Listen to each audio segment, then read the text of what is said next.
have a thesis, clearly state it in the beginning. This is the purpose of this meeting, of this presentation, of this keynote is guiding you to X, Y, and Z. And typically it should be connected to the title that you gave to that talk, right? What's up, ladies? Welcome to the Women Who Lead Summit. It has been such an amazing experience.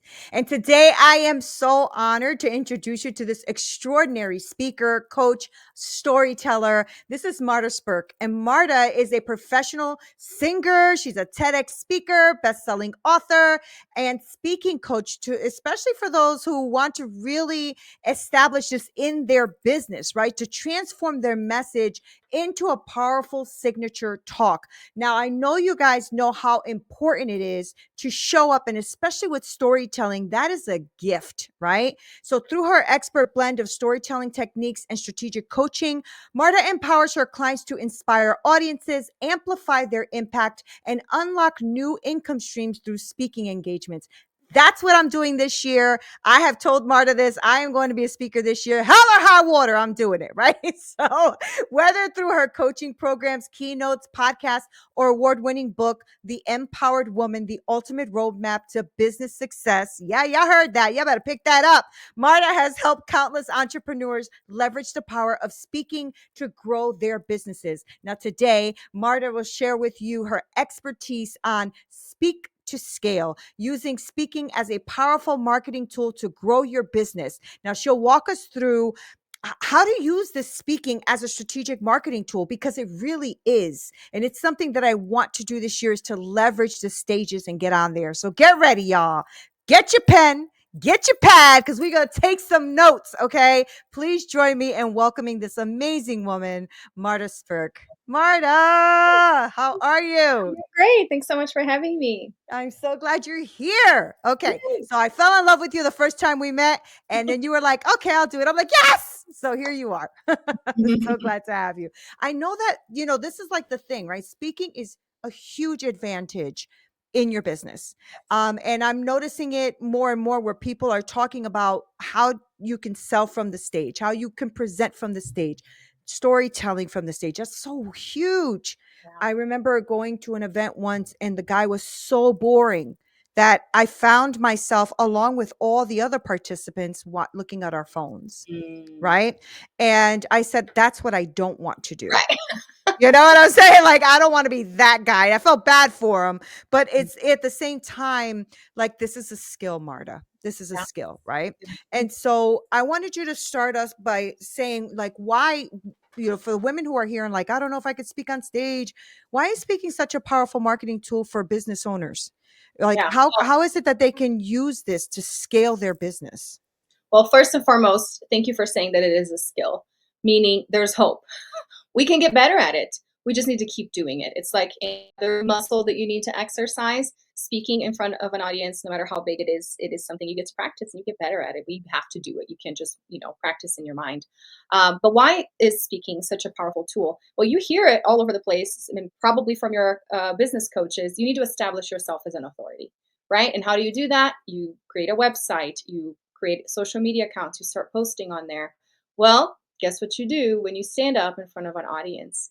You are instantly elevated as an authority and a credible authority, because why would somebody put you in that position if they didn't trust you, right? And why would you go through the trouble? Because the majority of people are scared. There are statistics out there that say that second to death or something crazy, the biggest fear is of public speaking. So it's something very daunting for the majority of humans out there. So when you decide to separate yourself, and business is all about how are you different, right, from somebody else that's doing the same thing. Well, if you're courage enough to stand up in front of an audience, you are separating yourself, right? You are making yourself different. And then there is the trust piece. So when you open your mouth and you start sharing stories, we talked about storytelling, and you especially let people know that you weren't born where you are today. That's what's so encouraging about hearing a speaker, and especially when they decide to be vulnerable and share their beginnings, right? Or how things weren't as they are today. I always like to say, I didn't come out the womb. speaking the way that I do and knowing the things that I do. And none of us have, right? And back to the skill piece, it's something you get to learn. And for me, especially, English is not my first language. I'm originally from Brazil, like born and raised in Brazil. And so this goes to show that there is hope for anyone. It's just a matter of really understanding the power of this tool and then being confident in yourself. And you're not just going to wake up one day, I'm so confident, I'm going to go speak. You're going to have to force yourself, which is the same thing that we did to start our business, right? To continue our business. It takes that daily trust in yourself. And here's the thing, the more you trust yourself to put yourself in that vulnerable position, the more people will trust you because, again, you're prominent and they're like, wow, I want to reach out. And I mean, talk about separating yourself in a networking environment, for example. You can attend as many meetings as you want, but when you're a speaker in one of those meetings, guess what? People see you differently. And you get to touch more people than if you were just an attendee, right? Because as an attendee, you connect with one, two, three people, five tops in a networking meeting, for example. If you're the speaker that day, everybody gets to hear from you and then connect with you afterwards and talk about follow up. There's a point of connection. Hey, I was in the meeting where I was the speaker. Thank you for being there, right? So I mean, the possibilities are endless. I could go on. That's so good. No, Good. that's really, really good, right? Because Um, when I was asked to be a speaker at this big event, Madeline Albright was there, right? Mhm. And she was the guest keynote speaker, and I was the special guest speaker right after her, right? And you're right. When you do that, you do get elevated and you don't even realize that you do, but you do. But even I do that. Like if I see a big speaker, I want to know them. Like I want to go and get their book and Mhm. check them out. So it is true. And I love that you said that because I think people need to understand the power of it, the power of being a really good speaker. And there's elements to this, right? So there's ways of actually structuring your talk so that Yes. you can show up, right? So I wanted you to guide us through that a little bit, if you don't mind. Like, because, you talked about how speakers, because I'm taking notes, girl, I'm taking notes. How how becoming a speaker really does elevate your authority. And I Mhm. couldn't agree with that more. And then it has how it separates you, but also drives that bit of trust, right? And we all know now the way people are shopping is they have to know, like, and trust you. This is a true Yeah. thing.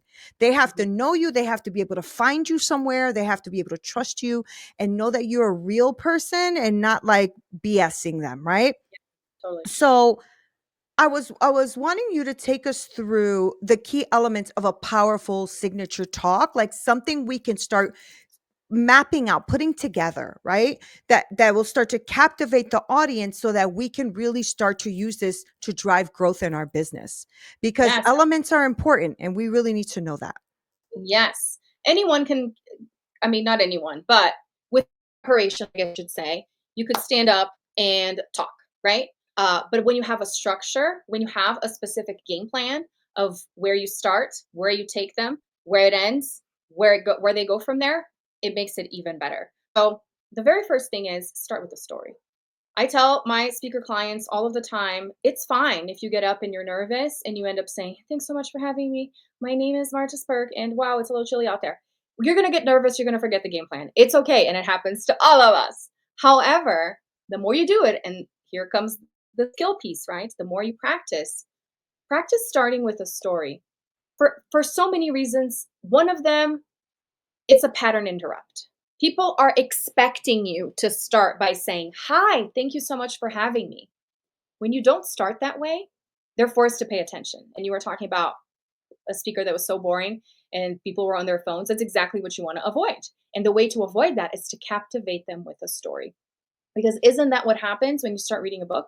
When you start watching a movie, you have no idea who the characters are, where they are, what's happening. So you're forced to pay attention at least for the first 5 minutes and then decide if you're interested or not. But you are forced, right? So that's what I recommend. Start with the story. And here's another tip, start from the middle of the story. So there's layers to this, right? There's layers of complexity to this, but start with the story. If you want to say 999, whatever, that's okay. Or if you want to say, there I was sitting in that cold, hard floor, people's brains can't help but take them there. They start imagining it, right? Even if they don't know exactly what the floor looks like, whatever it was, it's such an amazing tool to get people to pay attention to you and to what you're saying. So start with a story, and preferably a story that has to do with the main point of the talk, right? So if your talk's talking about challenges, then pick one of the biggest challenges in your life.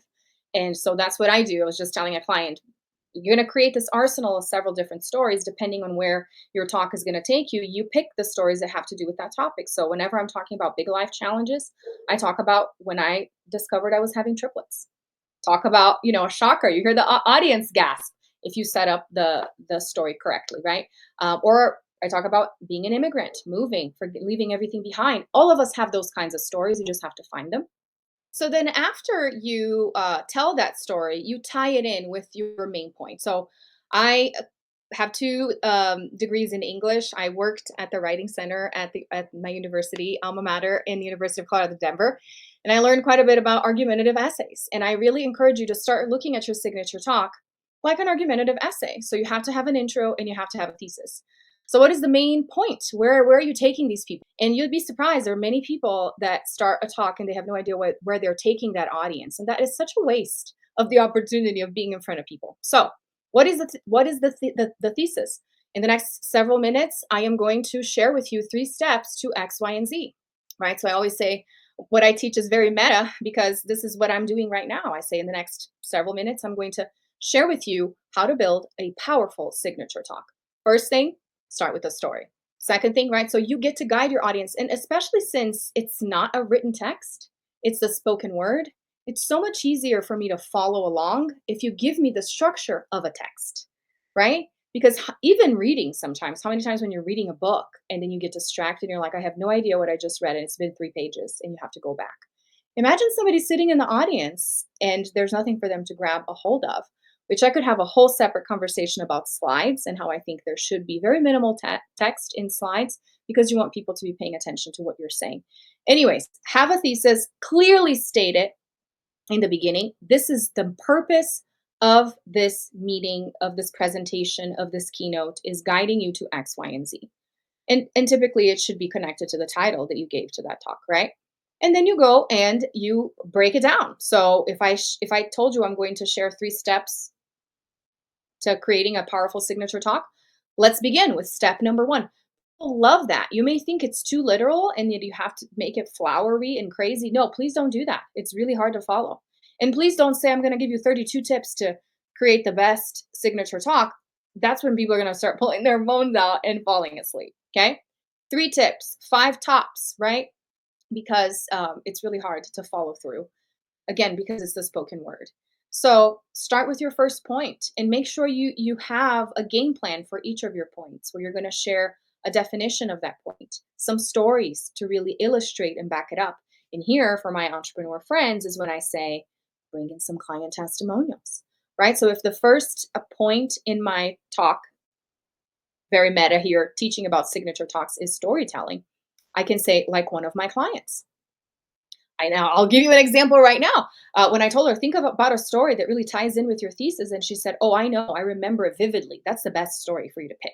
Is the one where you remember it vividly because that's how descriptive you're going to get, and that's how you're going to engage people. So she is an esthetician. She's a doctor, and she struggled with her self-image and with her weight for a long time. And she said, "I remember being 16. I was looking at myself in the mirror, brushing my teeth, and I thought to myself, how many calories? I wonder how many calories there are in this toothpaste." So, talk about a powerful way to start a talk and engage people, right? So, you start, and then, so here I am describing my first point. So, describe that point and preferably with a client example because it adds to your credibility. And then give them an activity. So, this is where you can be creative. If you're doing workshop style, you can give people a task or an exercise. Let's do this together. What is a story that you could start your signature talk with? And I could either give them some time and move on, or I could say, show of hands, do you have something, right? Depending on how much time you have, you can add more pieces to this. And this is what I love about the structure of the signature talk that I teach is that it's kind of like a train. Depending on how much time you have, you can shorten it, take some cars out, or you can put some cars in, add some more detail to the story, right? Or You can use up some of your time by asking the audience to share. And sometimes people will share for a while and you're going to have to rein them back in. But these are all strategies to lengthen your time if you have more time or not. So have a game plan for each of your points. Make sure you wrap it up for each of the points, right? So this is point number one. Okay. Now let's talk about the second thing that you need. Be very literal like that because people need to follow, and especially for the note takers, that's just music. How many times were you taking notes in a presentation and you missed the point because they rushed through it? Or there were 32 points. How the heck are you going to keep track of all of that, right? So that's why I say keep it simple, 3 to 5, and reiterate them many times. Think about it like a filing cabinet. If all of the drawers are all open at the same time, you can't see what's inside. So when you open one, you close it before you open the next one. Do that, please, for the sanity of your audience and your own sanity, and also for to have a greater impact. And then have a conclusion. And usually the conclusion, the best conclusion is the conclusion that closes the loop and brings back the story from the beginning. And this is what I do in my TED Talk, and I encourage my clients to do with their talks is I say, well, you may never see 3 circles on an ultrasound screen like I did, I can guarantee you that if you really look hard enough, you will find opportunities to forgive, to empower, and to transform yourself, which were my 3 points in my talk. So I do this with everything, and it just works really well because, again, it's a logical sequence and it's easy for people to follow. Okay, so I have to like ask about the triplets, right? Sure. Because you have my brain going the minute you said that. I'm like, wait, did she really have triplets? Did you really have triplets? And you're good? Yes. You okay? Yes, I did. I'm hanging in there.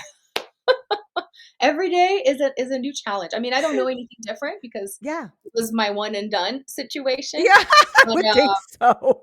gosh, it's a challenge. I think. I mean, obviously, it was very very scary Yes. throughout the pregnancy because there were so many safety concerns. It's a risk pregnancy, all kinds of stuff.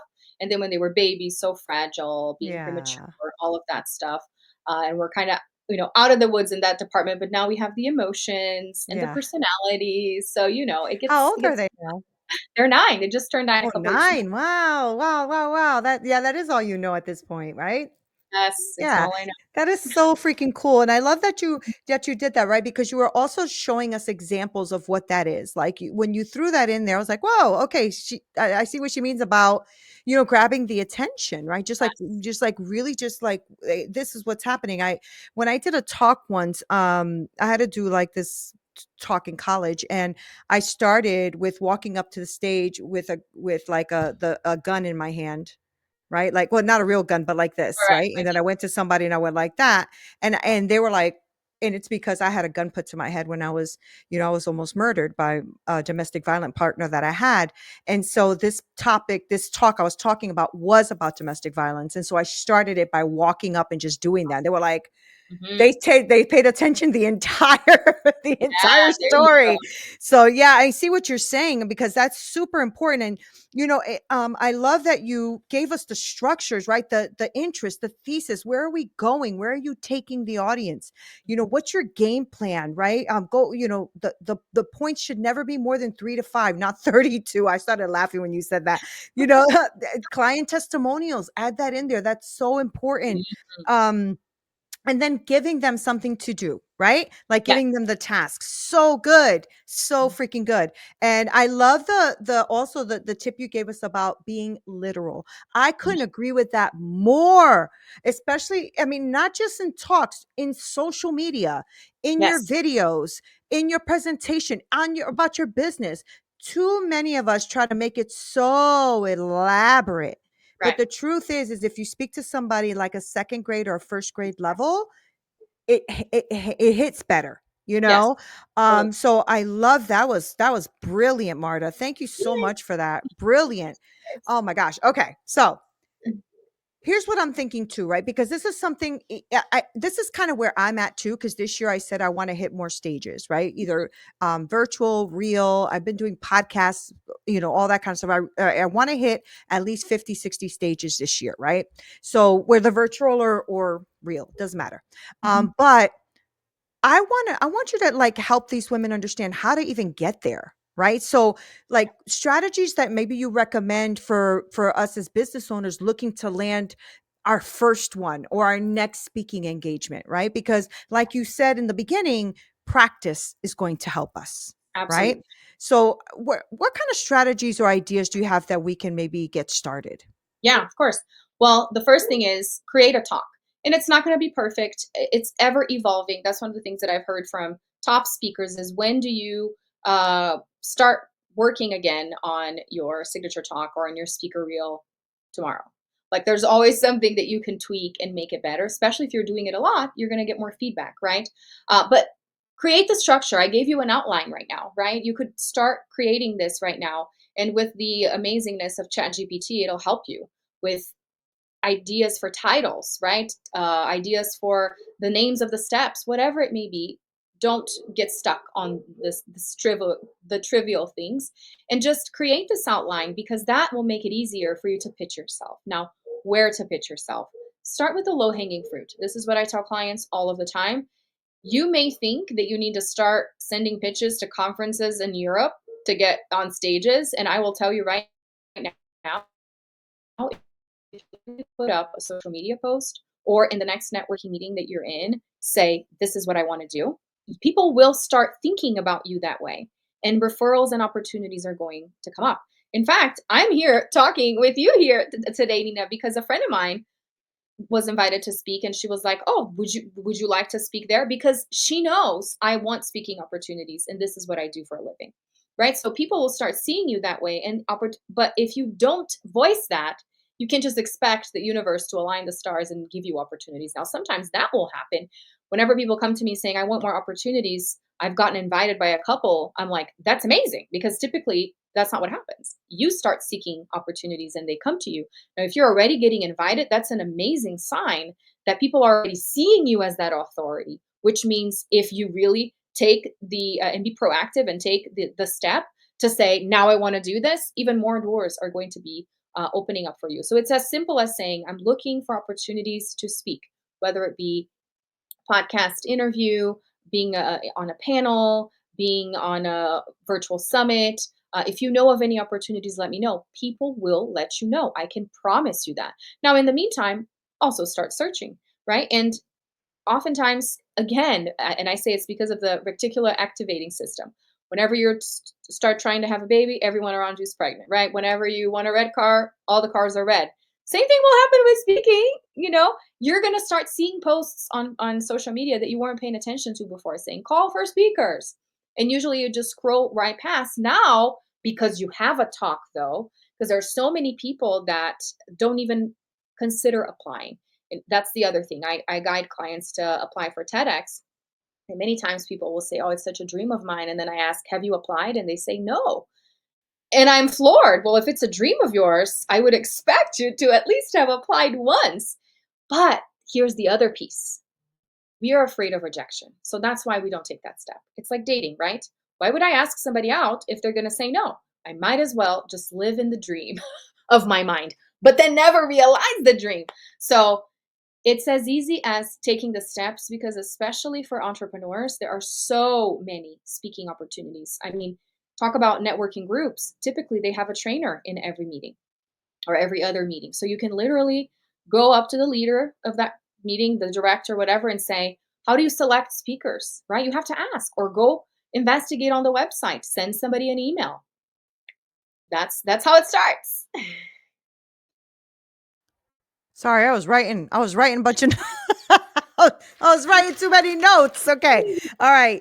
I really like that. Okay, so you convicted me, right? Because I've been wanting to be on a TEDx stage for years and never applied. Never ever have applied. Girl, Yeah, and I never have applied because of this what you're talking about. Like I wouldn't even know what to talk about. Where do I start? How do I do the messaging? Like I get in my head, this is yeah, the higher achiever, perfectionist mentality bullshit that I'm always trying to get rid of, you know? mhm. But I've never applied. And when you said that, I was back here going, ooh, ooh, ooh. Marta just Low she done backslap me over here. Okay. blow.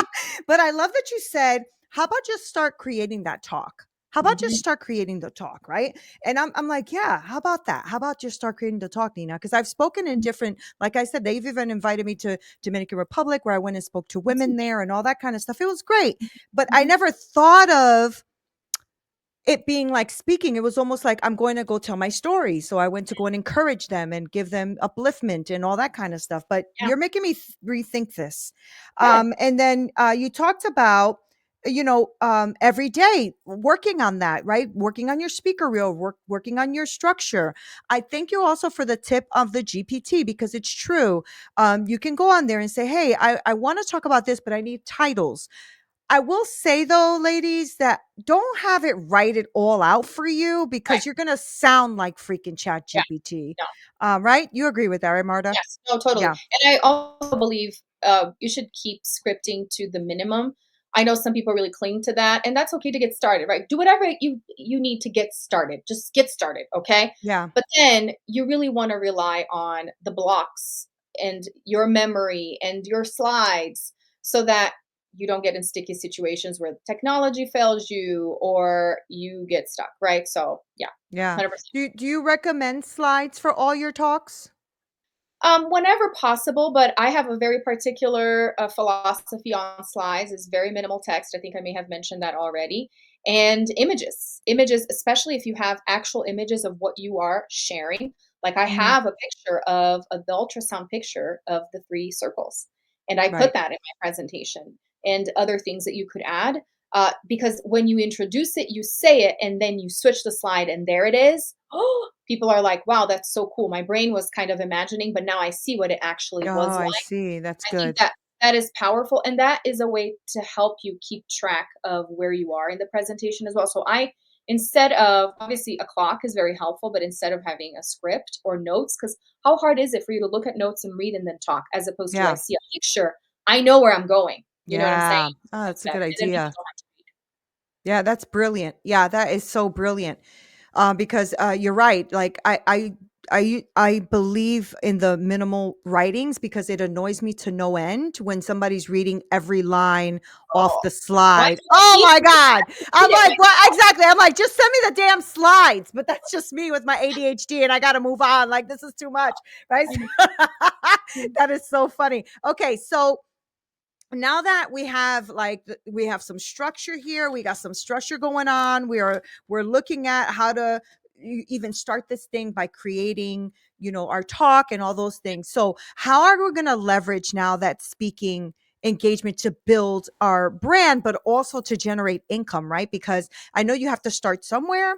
Mhm. And I did a big talk in the public library once because I have my autobiography, so I was able to do that with slides and pictures.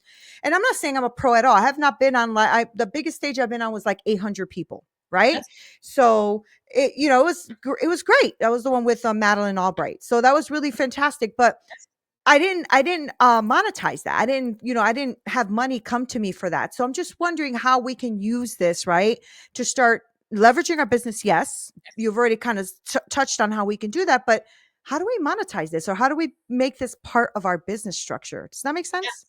totally, Yeah. 100%. Well, first things first, you don't have to be paid to speak to monetize a talk. And that's typically what people think, right? It's like, if I don't get paid to step on stage, this is worthless and I shouldn't do it. And I say, couldn't be farther from the truth because, again, you're getting practice. You're in front of people for crying out loud. That's amazing. Do not ever reject an opportunity to be in front of people. And I know for me, it's like I grew up singing and being on stage. So it's just so natural for me. Like, I will never say no. Volunteer, I'm first, right? I know not everybody has that tendency, but that's something you get to practice and understand.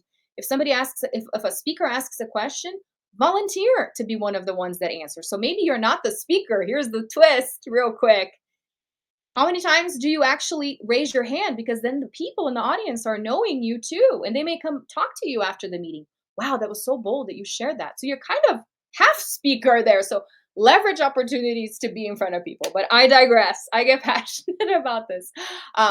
Obviously, not every audience is ideal. I would say in the beginning, leverage opportunities. If it's like a meeting during rush hour across town and it's free, then yeah, say no, right? This is really not going to work out for me. especially for me. I have little kids. This actually happened to me when I first started applying to TEDx. I got a call back to audition in person. It wasn't even that I was accepted in a town here 3 hours away, and my babies were just a few weeks of turning two. I had to decline, and that was heart wrenching. But it just did not make sense for me to make that trip to audition. It wasn't even like you're booked, come speak for us, you know. So you obviously weighed that in, and that's why this is such a relative answer. I can't tell you take all the speaking opportunities. Not if you have to spend a bunch of money yourself, right? So that's what I'm saying. Use your common sense. But there are opportunities where you don't get paid, but you're in front of the ideal audience, and you can get leads for your business. So here's the other piece of this. How do you make this something worthwhile to grow your business? You lead people into an offer. So if your offer is, I'm going to help you, I don't know, improve your relationship with your spouse, don't be talking about something completely unrelated, right? Make sure your talk is related to your expertise. Make sure the testimonials are related to your expertise, because guess what? At the end, even if you can't make a pitch from stage, because depending on the audience and the event, the format of the event, you can't do that. People will still connect two and two and be like, well, she's helping people with their relationships. I will go talk to her. I will go find her on social media. I will buy her book, right? Because you did that job from stage. Now, if you can make an offer and say, I would love for you to schedule a complimentary call. I would love for you to access this freebie, scan the QR code. Please leverage that so that people can connect with you afterwards. Now, speaking is very, very powerful, but you don't want it to end there. So that's very, very important. You don't want it to just be something inspiring that people are like, wow, good for you. You're so awesome. Man, so good to meet you. And it ends there. No, I want them thinking about their lives. I want them thinking like what you were saying, Nina, dang, I guess I need to do this, right? You want them convicted. You want them feeling that, because why? That's a step closer to, I need to talk to you in private afterwards. Let's have a conversation and see if you have any suggestions for me specifically, right? Because even many times, if you're really doing a good job in your talk, they will feel like you're talking specifically to them. Like it's almost like you were in my head. Absolutely. That was my goal. And the way that I did that is because I'm so good at my job, at my expertise, and also because I'm a very skilled speaker.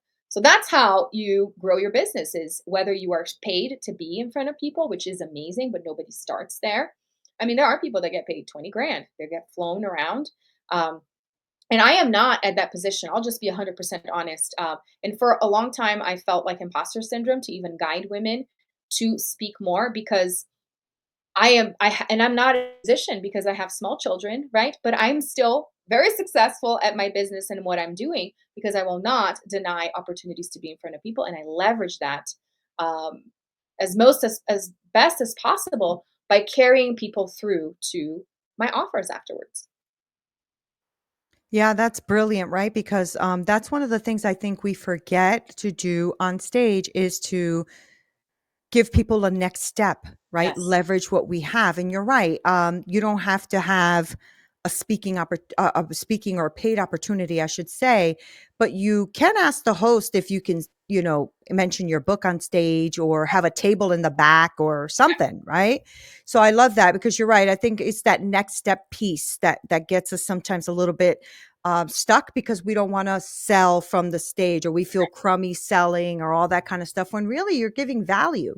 And Yeah. if you look at it that way, like, I'm just going to really give them a lot of value, and Mhm. they may be able to use this to move themselves forward in whatever it is you're teaching. I think we could change the game when it comes to Totally. that, right, Marta? Because we 100%. we get stuck. Yeah. Yeah, well, and here's the other thing. You've gone so far as to step in front of an audience and do a scary thing, like I was saying in the beginning, and now you're not going to leverage that. It's, to me, uh, even worse than when you create amazing inspirational posts on social media and then you don't say, "This is exactly what I help clients with. Send me Right. if you're interested." Like, what's the point of the post? Right. No, no, it's very, very true. And I did that for a long time where I wouldn't put a call to action. It would just be a great post and people Yeah, would love it and leave a bunch of comments and I still wouldn't tell them what I was doing. And I'm like, girl, that's why you ain't making no business if you ain't telling them what you're doing. Right. And yeah, like we have to stop that mentality and that mess because the truth is people want to know because you may yeah, be able to help them. exactly. We are the ones that get up in our own heads about it. Totally. People are not afraid of it. They've seen it many, many times. It's not like Yeah, a new thing, you know. no, So yeah, yeah.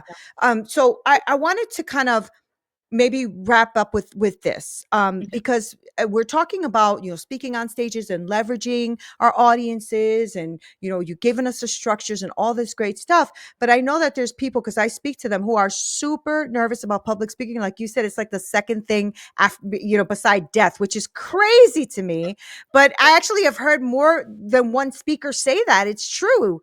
Mhm. um so what do you think should be their top things for them to build the confidence that they need to really deliver a compelling talk and have impact and actually show up?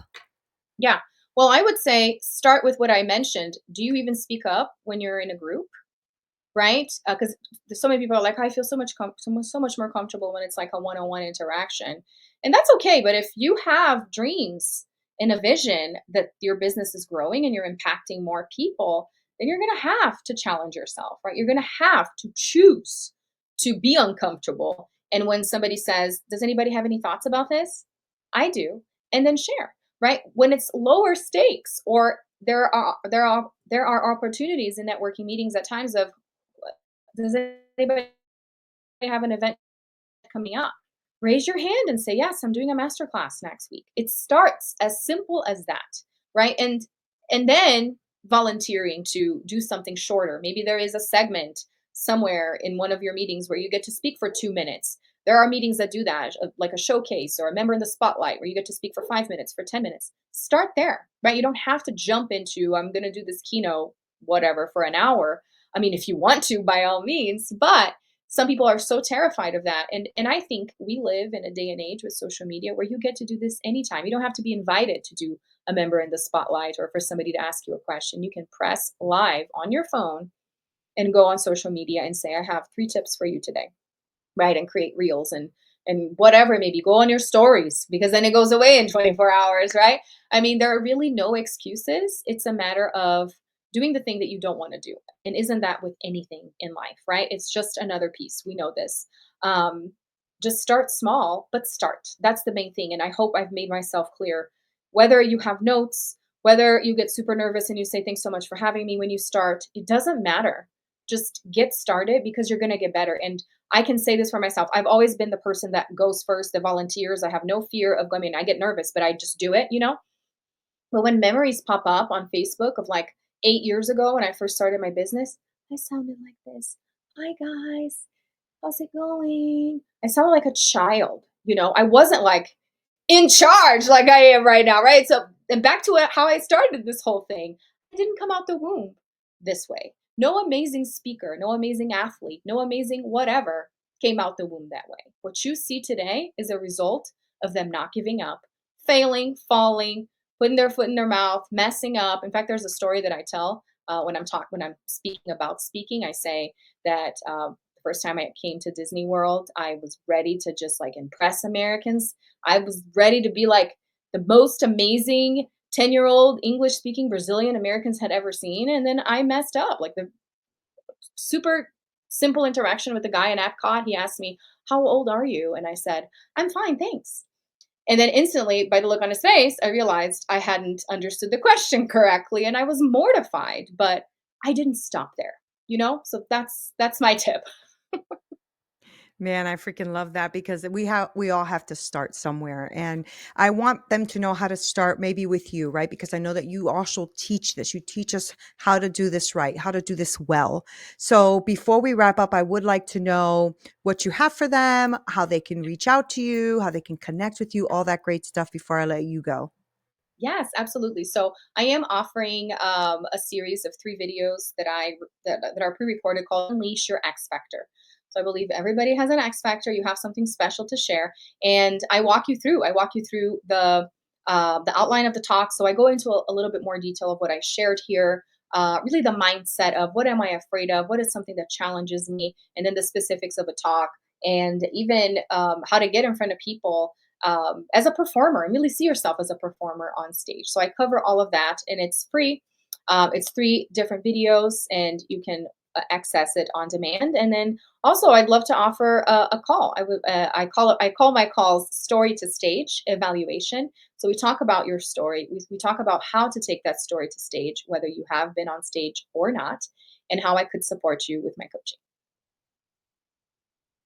Thank you so much for today, for coming on and just pouring out all this knowledge because it really even, it's helped me. I'm like, I wrote down a ton of notes and I'm going to take you up on that freebie too, girl. And I'll be probably connecting soon. But I really thank you because you know what? This is taking valuable time from your schedule just to pour into these women and teach them that they can win at this freaking thing and they can do Yes. this for 2025. And this is a new year. It cannot look like 2024. So I am grateful for you. Thank you so freaking Thank much. you. Thank you. I So appreciate it. This cool. is great. And the fact that you have triplets like blew my mind. Okay.